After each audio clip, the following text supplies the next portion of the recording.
Every day, a single factory churns through enough silicon to lose 30% of each priceless crystal before a single chip takes shape.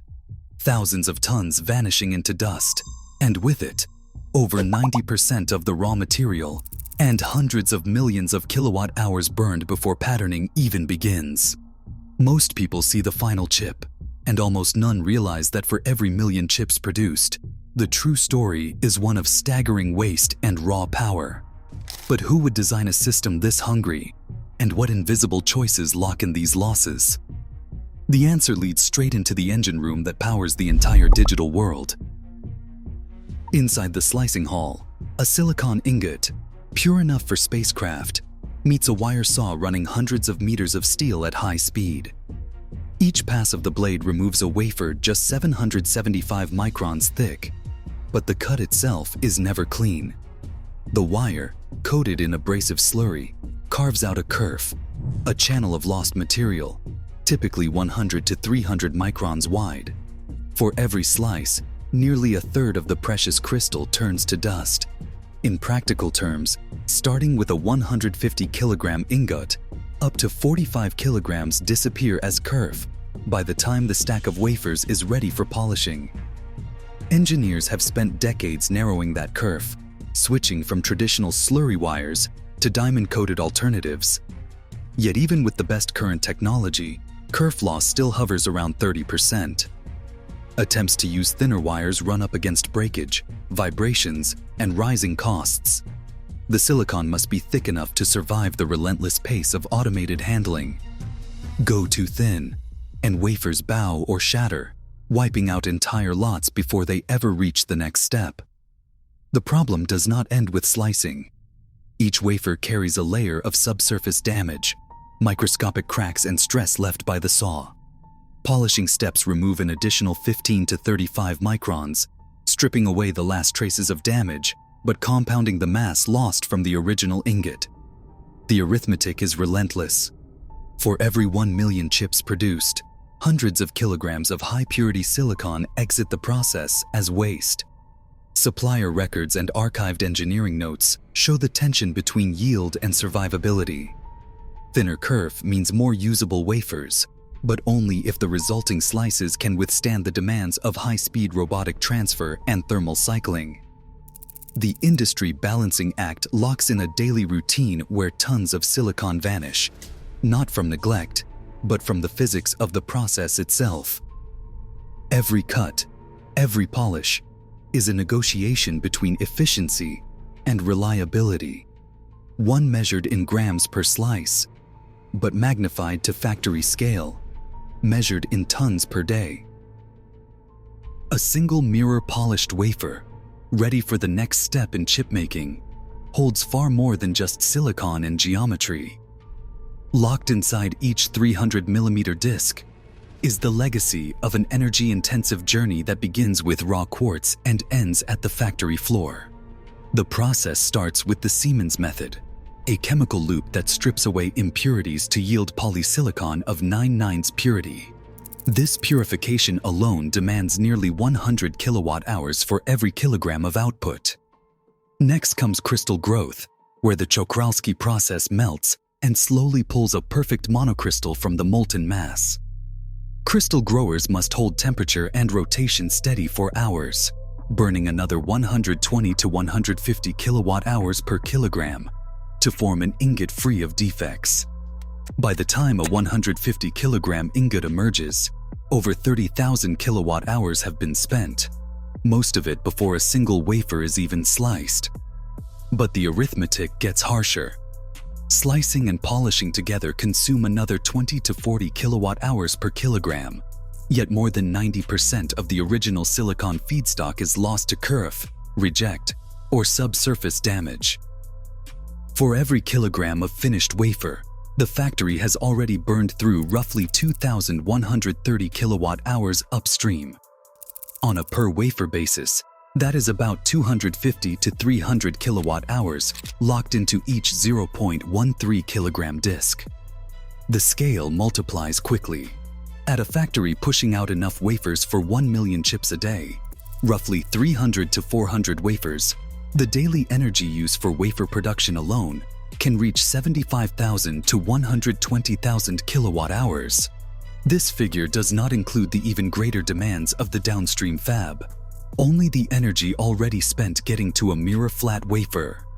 Each gram lost to kerf or polishing represents not just wasted material, but wasted electricity, mostly drawn from fossil grids or high-demand industrial lines. Even a minor improvement in kerf width, say a 10% reduction, would save thousands of kilowatt hours per day, adding up to gigawatt hours over a year. Engineers and sustainability leads track these numbers closely, knowing that every gram of silicon saved is a direct cut to the factory's energy bill and carbon footprint.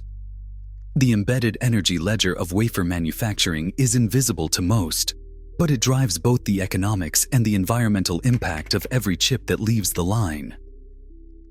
Extreme ultraviolet lithography relies on a relentless stream of photons, yet most never make it to the wafer. To expose a single 26 by 33 mm field at a dose of 20 millijoules per square centimeter, the math demands roughly 10 quadrillion photons per exposure. The EUV optical chain is a gauntlet. Each multilayer molybdenum silicon mirror reflects only about 70% of incoming light, with up to 11 mirrors between the plasma source and the wafer plane. The majority of photons are lost at every bounce. By the end of the mirror stack, less than 2% of the original photon budget survives. The pellicle, a thin protective membrane over the mask, trims the number even further. Even the best current pellicles transmit only 80 to 90% of what arrives. The cumulative effect is stark. Out of every 10 quadrillion photons generated, only a few 100 trillion photons reach the photoresist. More than 98% are reflected, absorbed, or scattered before they can do any useful work. To overcome this attrition, toolmakers like ASML have pushed source power to 246 watts or more just to sustain throughputs around 125 wafers per hour. Any drop in mirror reflectivity or pellicle performance, whether from contamination, aging, or a single defect, directly erodes output. The photon scarcity at the photoresist is not just a technical curiosity. It sets the floor for how much power, energy, and cost are needed to keep the world's most advanced fabs running at scale. Inside the photolithography bay, the balance between image sharpness and production speed is set by a single stubborn number, the resist dose. When engineers raise the dose from 15 to 60 millijoules per square centimeter, edge roughness on every feature shrinks, lines print cleaner, and pattern collapse risk falls. But that improvement comes at a steep operational price. The higher the dose, the more photons each wafer needs, quadrupling the energy for a fourfold dose increase. With the EUV source already running near its 246 watt limit, the math is unforgiving. Either the tool slows down, or production lines must wait longer for each wafer. A memo from a lithography engineer, written during a recent ramp, described the pressure firsthand. After a switch to a higher dose resist, the queue for the EUV tool ballooned.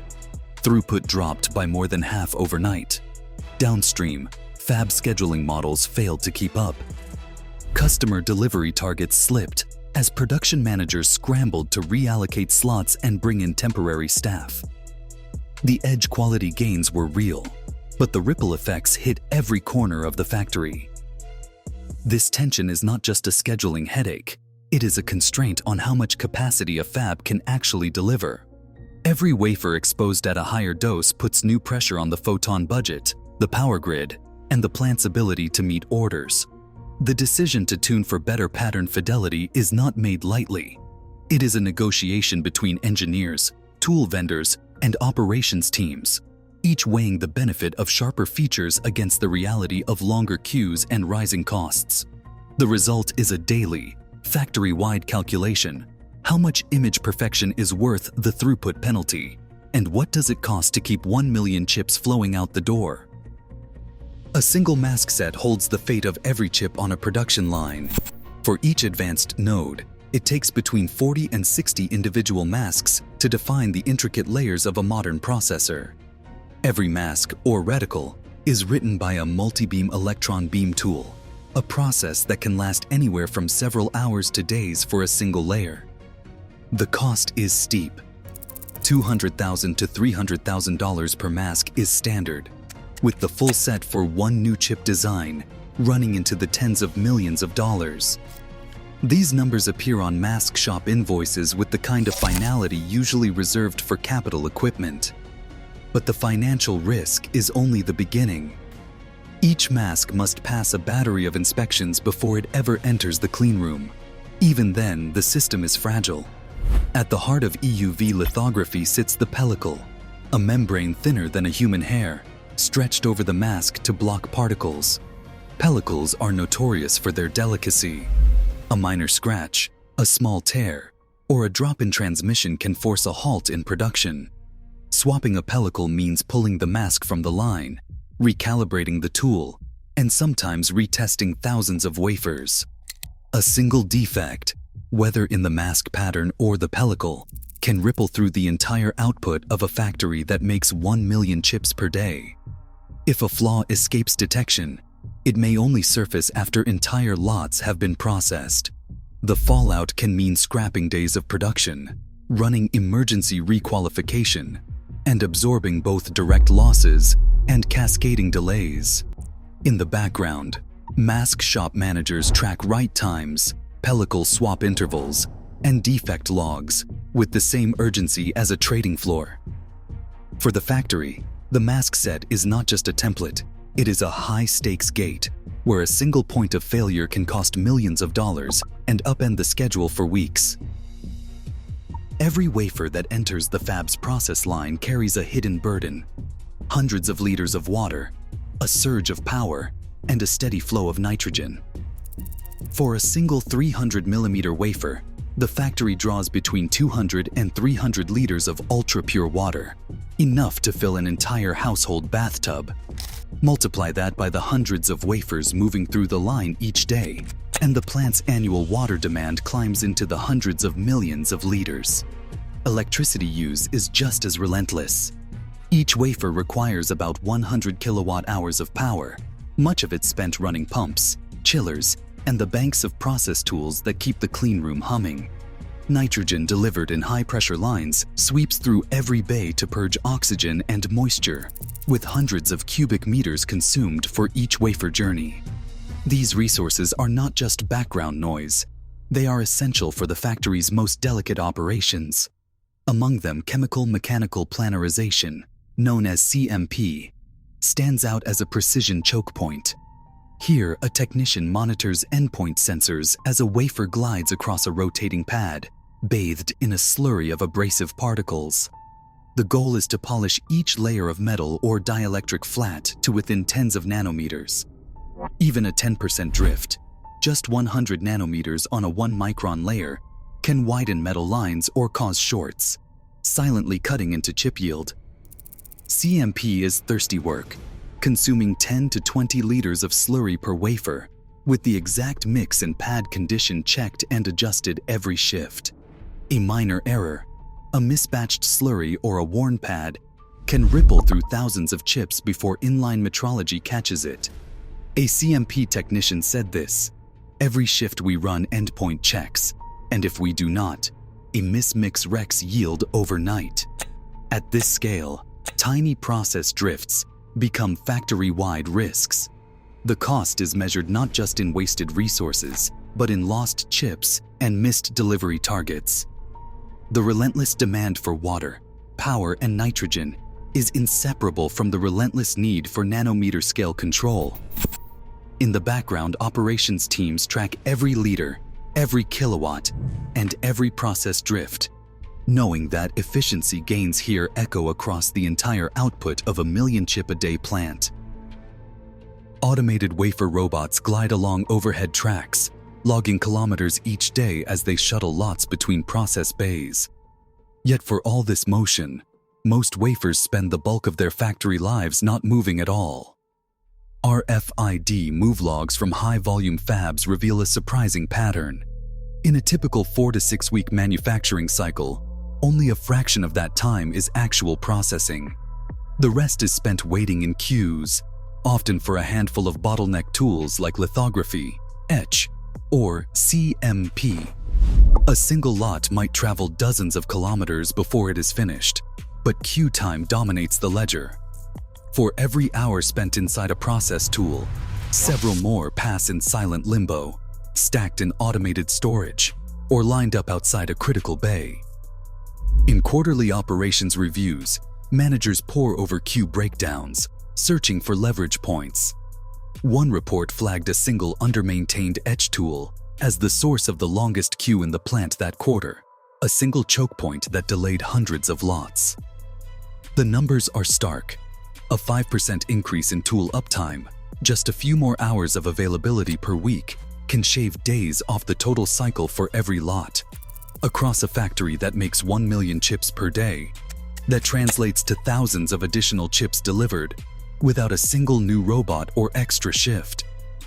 The hidden time sink is not in the speed of the robots, but in the relentless wait for the next slot at a critical tool.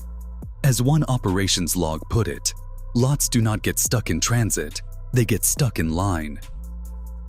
Under the microscope of final assembly, the numbers start to multiply. Each high-bandwidth memory stack now contains up to 100,000 microbumps, each less than 50 microns across.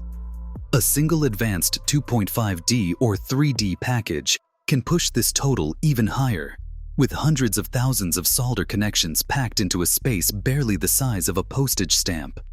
The pitch between bumps, often just 40 to 50 microns, leaves little room for error. Even a defect rate of 10 parts per million can mean a dozen failed connections per stack, enough to scrap the entire assembly. Warpage, the subtle bending of a package during assembly or thermal cycling, adds another dimension of risk. Industry standards now demand less than 10 microns of warpage at room temperature and no more than 50 microns during reflow. These are margins thinner than a human hair. If a package bows or twists just a few microns beyond spec, microbumps can fail to connect or crack under stress. In large interposer builds, a 10-micron drift can double the number of failed joints, turning a minor process shift into a cascade of rejects. Not all layers share the blame equally. Yield analysts track which process steps do the most damage, and the pattern is clear. Microbump formation, the first redistribution layer, and where present, through silicon vias consistently top the charts for final yield loss. In high-bandwidth memory and 2.5D stacks, microbump and redistribution layer failures account for the majority of field returns and scrap.